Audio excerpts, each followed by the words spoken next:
Il existe des héritages qui ne sont pas faits d'or, ni de pierres précieuses, mais d'âme. Certains objets portent en eux la mémoire de ceux qui les ont possédés, et parfois leur esprit tout entier. Ce soir, je vais vous raconter l'histoire du bateau de Gédéon. Gédéon était un vieux pêcheur respecté de tous.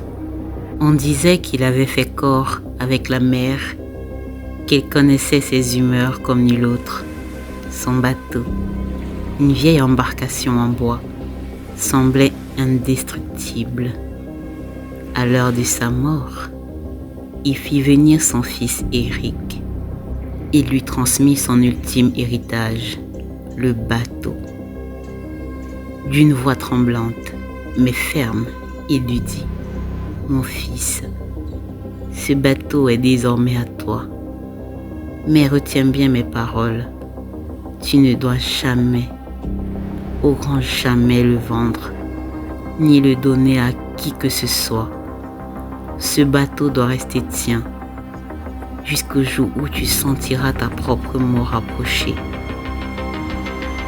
Éric, troublé, demanda: « Mais père, comment saurais-je que ma mort approche ?» Le vieil homme répondit: « Tu le sauras. » Éric demanda: « Et si ma mort arrivait brusquement, un accident par exemple ?» Le père posa sa main sur la sienne et murmura: « Tu le sauras quand même. » Et il expira, laissant son fils avec ce fardeau et cette énigme. Les années passèrent. Éric prospéra. Le bateau fidèle lui apporta succès et abondance, jusqu'au jour où il rencontra Christian, un homme d'affaires, ambitieux, propriétaire de plusieurs navires. Intrigué par la réussite d'Éric avec une seule embarcation, il lui proposa un partenariat. Les affaires explosaient. Tout semblait sourire aux deux hommes. Christian, satisfait, voulut récompenser son ami. « Éric, ton bateau est vieux. Donne-le-moi, je l'utiliserai pour mes équipages. Et toi, je t'offre un navire magnifique, neuf, à la hauteur de ta réussite. » Éric hésita. Les paroles de son père résonnaient en lui. Mais avant qu'il ne donne son accord, Christian agit. Il lui offrit un nouveau bateau. Et sans son accord, vendit le bateau de Gédéon. À partir de ce jour, tout bascula. Christian tomba gravement malade et mourut. Les affaires déclinèrent. Éric et la veuve de Christian, Annabelle, se battirent pour sauver ce qu'ils pouvaient. Avec le temps, un lien naquit entre eux, par s'aimer. De leur union naquit un fils, Henri. Mais le jour de l'anniversaire de la mort de Christian, Éric ressentit comme un vide, une douleur intérieure, inexplicable. Les paroles de son père lui revinrent en mémoire, et quelques heures plus tard, Henri fut retrouvé mort dans son sommeil. Le drame se répéta. Annabelle donna naissance à une petite fille, Mali. Mais à ses 2 ans, le même jour, à la même date funeste, l'enfant fut retrouvé sans vie. Convaincu que c'était Christian qui le punissait pour avoir aimé sa femme, Éric alla pleurer sur sa tombe. Il supplia son ancien associé de lui pardonner. Mais au même instant, on lui annonça la mort tragique d'Annabelle, électrocutée. Éric sombra alors dans le désespoir et perdit tout, son entreprise, son bonheur, sa raison de vivre. Un jour, assis seul au bord de l'eau, en larmes, un vieil homme s'approcha de lui. « Alors Éric, tu ne vois pas qu'il te manque quelque chose ?» Éric répondit: Bien sûr qu'il me manque quelque chose. Vous ne voyez donc pas que je pleure. Il me manque mes enfants, mon épouse et mon père pour me conseiller. Mais ils sont tous morts. Le vieil homme sourit tristement. Ton père n'a jamais cessé d'être là pour toi, dit-il. Mais c'est toi qui l'as oublié, qui l'as abandonné, ponça les sourcils. Comment ça? Ce n'est pas vrai. Je pense à lui chaque jour. Je vais même souvent prier sur sa tombe.